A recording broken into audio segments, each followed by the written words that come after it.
Ang unang aklat ni Moises, na karaniwang pinanganganlang Henesis.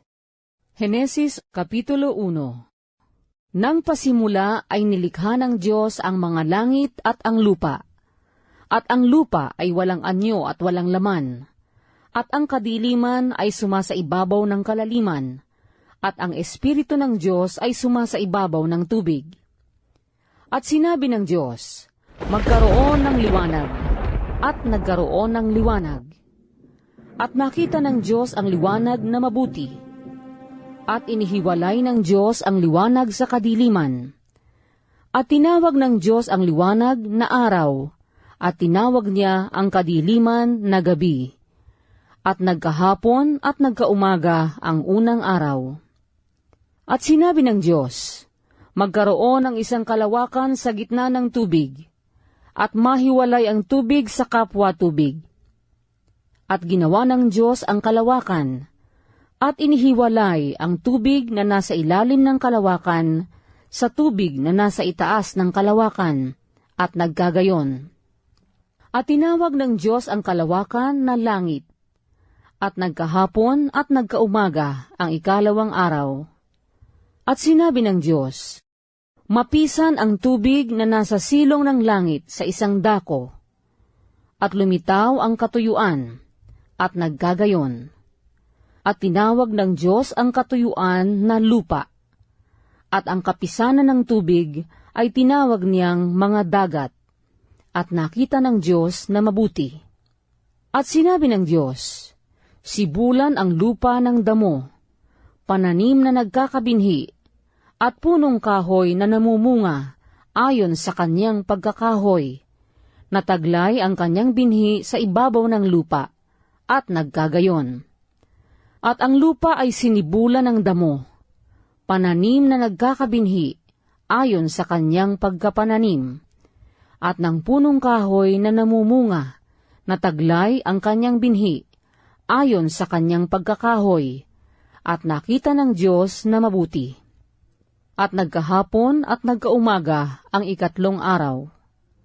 At sinabi ng Diyos, magkaroon ng mga tanglaw sa kalawakan ng langit, upang maghiwalay ng araw sa gabi, at maging pinakatanda, at pinakabahagi ng panahon, ng mga araw at ng mga taon, at maging pinakatanglaw sa kalawakan ng langit, upang tumanglaw sa ibabaw ng lupa, at nagkagayon. At nilikha ng Diyos ang dalawang malaking tanglaw. Ang malaking tanglaw ay upang magpuno sa araw, at ang maliit na tanglaw ay upang magpuno sa gabi. Nilikha rin niya ang mga bituin.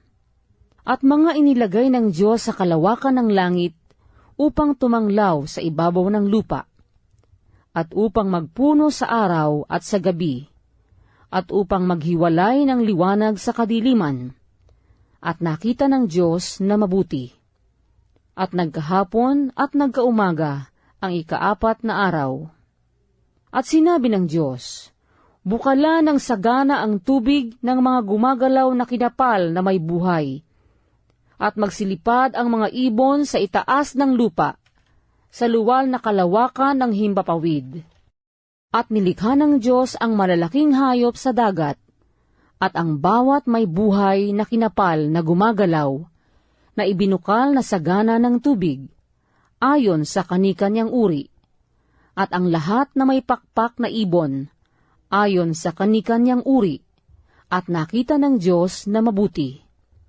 At mga binasbasa ng Diyos na sinabi, kayo'y magpalaanakin at magpakarami, at inyong punuin ang tubig sa mga dagat, at magpakarami ang mga ibon sa lupa. At nagkahapon at nagkaumaga ang ikalimang araw. At sinabi ng Diyos, bukalan ang lupa ng mga may buhay na kinapal, ayon sa kani-kanyang uri ng hayop, at ng mga kinapal na umuusad, at ng mga ganid sa lupa, ayon sa kani-kanyang uri, at nagkagayon. At nilikha ng Diyos ang ganid sa lupa, ayon sa kanyang uri, at ang hayop ayon sa kanyang uri, at ang bawat umuusad sa ibabaw ng lupa, ayon sa kani-kanyang uri. At nakita ng Diyos na mabuti. At sinabi ng Diyos, lalangin natin ang tao sa ating larawan, ayon sa ating wangis, at magkaroon sila ng kapangyarihan sa mga isda sa dagat, at sa mga ibon sa himpapawid, at sa mga hayop, at sa buong lupa, at sa bawat umuusad na nagsisiusad sa ibabaw ng lupa. At nilalang ng Diyos ang tao ayon sa kanyang sariling larawan. Ayon sa larawan ng Diyos siya nilalang. Nilalang niya sila na lalaki at babae. At sila'y binasbasa ng Diyos, at sa kanila'y sinabi ng Diyos, kayo'y magpalaanakin at magpakarami, at kalatan ninyo ang lupa, at inyong supilin, at magkaroon kayo ng kapangyarihan sa mga isda sa dagat, at sa mga ibon sa himpapawid, at sa bawat hayop na gumagalaw sa ibabaw ng lupa. At sinabi ng Diyos, narito, ibinigay ko sa inyo ang bawat pananim na nagkakabinhi, na nasa ibabaw ng balat ng lupa, at ang bawat punong kahoy na may bunga ng punong kahoy na nagkakabinhi, sa inyo'y magiging pagkain. At sa bawat hayop sa lupa, at sa bawat ibon sa himpapawid, at sa bawat nagsisiusad sa ibabaw ng lupa na may buhay, ay ibinigay ko ang lahat na pananim na sariwa na pinakapagkain at nagkagayon. At nakita ng Diyos ang lahat ng kanyang nilikha, at narito, napakabuti. At nagkahapon at nagkaumaga ang ika-6 na araw.